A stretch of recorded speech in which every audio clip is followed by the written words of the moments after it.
নমস্কার বন্ধুরা, আমি সুমিতা রান্নাঘর থেকে বলছি। দেখুন আজকে বন্ধুরা একটু স্ন্যাক্স বানাবো। তো দেখুন তেল আমি গরম করতে বসিয়ে দিয়েছি। বন্ধুরা, দেখতে পাচ্ছেন। এবার আমি চিঁড়েকে এতে ভাজবো।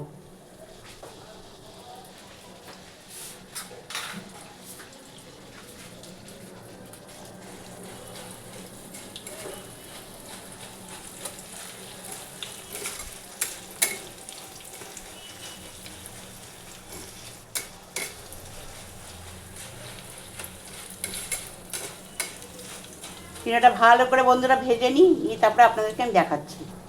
আর একবার দিয়েছি, দেখুন বন্ধুরা।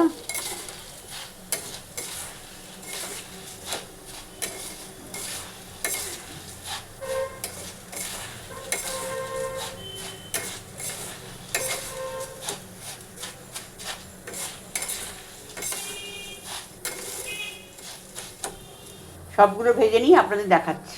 দেখুন বন্ধুরা, চিঁড়েটা ভাজা হয়ে গেছে, আপনাদের দেখাই। চিঁড়ে ভাজা হয়ে গেছে, দেখতে পাচ্ছেন। এবার দেখুন বন্ধুরা, আমি এটা বাদামটা ভালো করে ভেজে নিই। বাদামটা ভালো করে ভেজে নিয়ে বাকিটা আপনাদের দেখিয়ে দিচ্ছি আমি। দেখুন বন্ধুরা, বাদামটা এর উপর দিয়ে দিয়েছি। এবার দেখুন কি করব।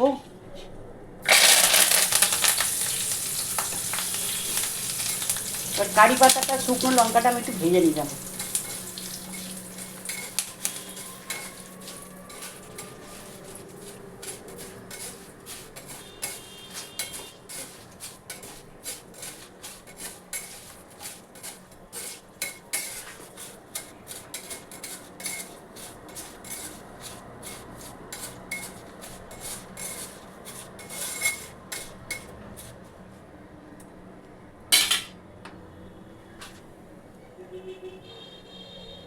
দেখুন বন্ধুরা, কারি পাতাটা এর উপর দিয়ে দিয়েছি। শুকনো লঙ্কা, কারি পাতা দিয়ে দিয়েছি, দেখতে পাচ্ছেন। আবার এই দেখুন, আপনাদেরকে দেখিয়ে দিই।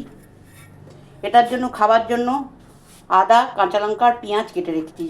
খাওয়ার সময় এটা মিলিয়ে দিলে ঠিক থাকবে, নাহলে এটা নরম হয়ে যাবে। নুনটা আর এইগুলো মিলিয়ে দিয়ে খেতে হবে। এই রেসিপিটা যদি আপনাদের ভালো লেগে থাকে, আপনারা সাবস্ক্রাইব করবেন, সাইডে থাকা বেলটা দাবিয়ে দেবেন, লাইক করবেন, শেয়ার করবেন, কমেন্টে অতি অবশ্যই লিখবেন। আমি সুমিতার রান্নাঘর থেকে বললাম। নমস্কার বন্ধুরা।